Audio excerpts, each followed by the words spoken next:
friends, welcome to Learning and Teaching. Today we will discuss about continuous and comprehensive evaluation.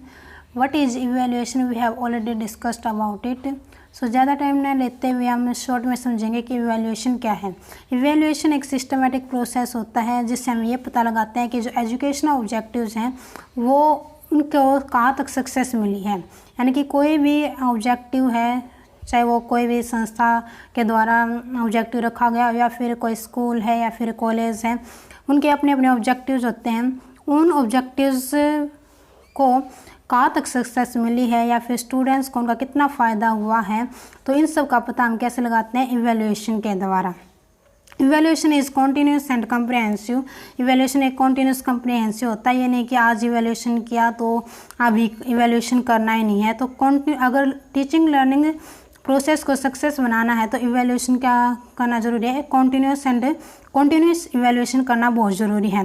The main objectives of continuous and comprehensive evaluation is to test overall personality of the child in all fields of life.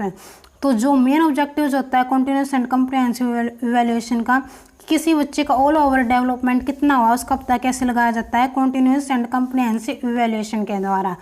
All kinds of achievements of the students are evaluated continuously for the entire session. अब हम समझेंगे continuous evaluation क्या है। Evaluation is a continuous process besides being comprehensive and detailed. एक continuous process होता है। The following continuous किस तरीके से हम इन पॉइंट्स से समझेंगे, क्योंकि कोई there is no time limit for evaluation. कोई टाइम फिक्स नहीं होता कि आज किया इवैल्यूएशन तो अभी हफ्ते बाद करना है या फिर महीने बाद करना है, तो कोई भी टाइम फिक्स नहीं होता। इसलिए क्या है, ये एक कॉन्टीन्यूस प्रोसेस होता है। There is no definite time when after which how long the evaluation should done such as examination and test are conducted daily, weekly, monthly, yearly and half yearly. Behaviour change takes place in the students due to teaching learning process. क्योंकि जो students के behaviour में जो time to time change होता रहता है, तो evaluation भी हमें कॉन्टीन्यूस करना पड़ता है ताकि उनके जो ये पता लगाया जा सके कि स्टूडेंट्स जो है उसे कहाँ तक उसे जो टीचिंग टीचर के द्वारा की गई है वो अच्छे से उसको समझ आ भी रहा है या नहीं आ रहा है। It can not said exactly when they will take place or what means of learning experiences will be required for this purpose. Thus they checks on the behavior of students and their value determination should be continued. तो उनके behaviour को continuously check किया जाता है। There are told time to time that they are going in the right direction. Evaluation के द्वारा बताया जाता है कि हाँ कि कोई बच्चा वो राइट डायरेक्शन में है या फिर किसी रॉन्ग डायरेक्शन में है। And the path of learning, thus it is necessary for evaluation process to go on continuously. तो अगर टीचिंग लर्निंग प्रोसेस को सक्सेस बनाना है तो एक किसी भी टीचर को जो है कॉन्टीन्यूस इवैल्यूएशन करना बहुत ज़रूरी होता है। फिर है comprehensive evaluation. It refers to the areas of assessment which includes both scholastic and co scholastic aspects है। तो इसमें दोनों एस्पेक्ट आते हैं, को स्कोलास्टिक और को scholastic aspects of the pupils growth है, helping the all round development of the child. इसमें क्या होता है, जो बच्चे का ऑल राउंड डेवलपमेंट है उस पर ध्यान दिया जाता है। इसमें स्कोलास्टिक एस्पेक्ट कौन से होते हैं, जैसे कि ओरल या रिटन क्लास टेस्ट हो सकते हैं, साइक्लिक टेस्ट हो सकते हैं, रिटन एंड राइटिंग और स्पीकिंग स्किल हो सकते हैं, एंड डेली क्लास परफॉर्मेंस। को scholastic areas includes increase knowledge, physical education, art, music, dance, puzzles and competitions. तो इसमें क्या होता है, बच्चे का ऑल राउंड डेवलपमेंट में ध्यान दिया जाता है, यानी कि उसका टेस्ट में परफॉर्मेंस के आधार पर ही उसके मार्क्स नहीं दिए जाते, बल्कि उसके ऑल राउंड डेवलपमेंट को ध्यान में रखा जाता है। उसका आर्ट में कितना परफॉर्मेंस है, म्यूजिक में कितना अच्छा परफॉर्मेंस है, ये कंपटीशन में या क्विज़ में बच्चा कैसा परफॉर्मेंस दे रहा है। तो ऑल राउंड डेवलपमेंट में क्या किया जाता है, इस पर ध्यान रखा जाता है। फिर आता है objectives and aims of CC। Continuous and comprehensive evaluation को हम शॉर्ट में क्या लिखते हैं, CC।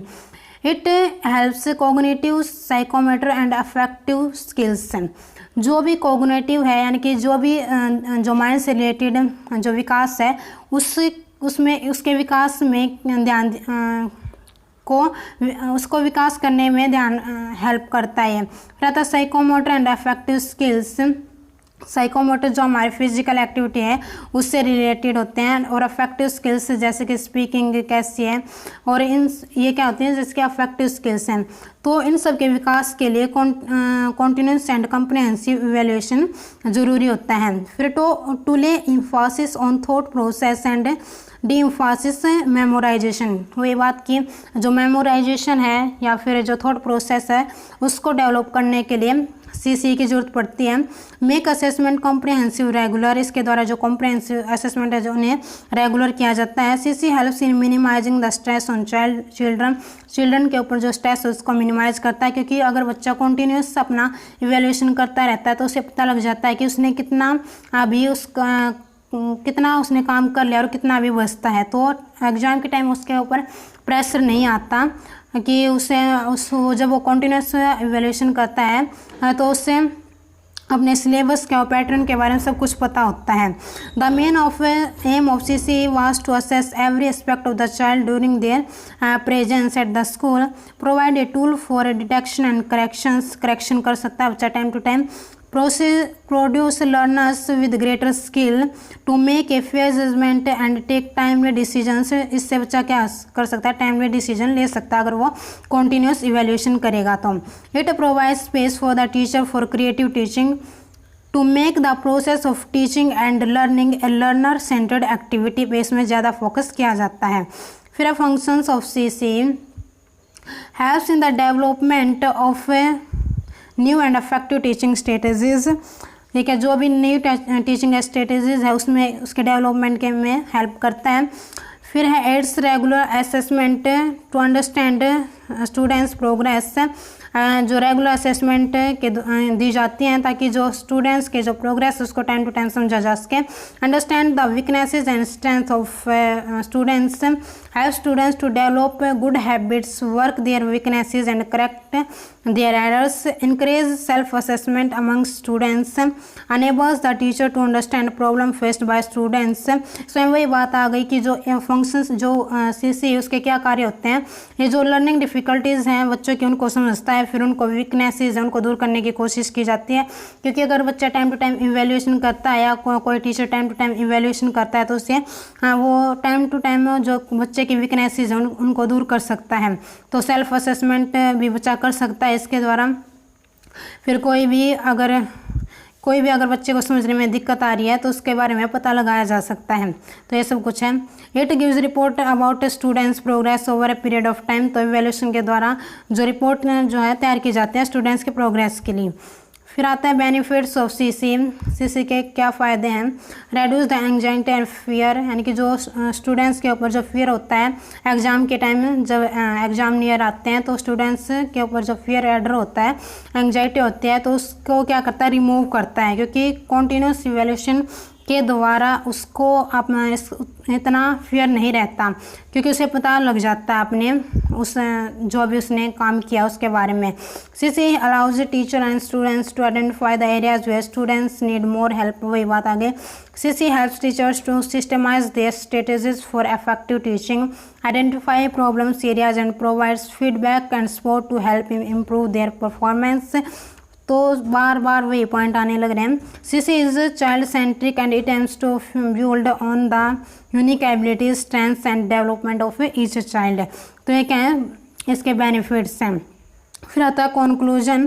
कंक्लूजन क्या है, after going through all this positive aspect of CC one can understand how it can bring a reform in Indian system of education. तो CC जो बहुत इंपॉर्टेंट है हमारे जो एजुकेशन सिस्टम है उसमें क्या होता है कि ईयर के दौरान जो एग्ज़ाम लिए जाते हैं ईयरली जो भी है, तो उसमें जो फेल या पास का जो सिस्टम है तो वो इतना ठीक नहीं है। तो एक कॉन्टीन्यूस इवैल्यूएशन की ज़रूरत पड़ती है जिसमें ऑल राउंड डेवलपमेंट में ध्यान दिया जाता है। उसमें जो भी बच्चे के अनदर एक्टिविटीज़ में जो भी उसने पार्टिसिपेट किया है तो उनके मार्क्स भी उसमें दिए जाते हैं। तो इससे केवल ईयरली जो एग्ज़ाम होते हैं उनके बेस पे फेल या पास करना कोई ठीक नहीं है। तो इसलिए जो कॉन्टिन्यूस एंड कॉम्प्रिहेंसिव इवैल्यूएशन बहुत ज़रूरी है। Thank you, have a nice day.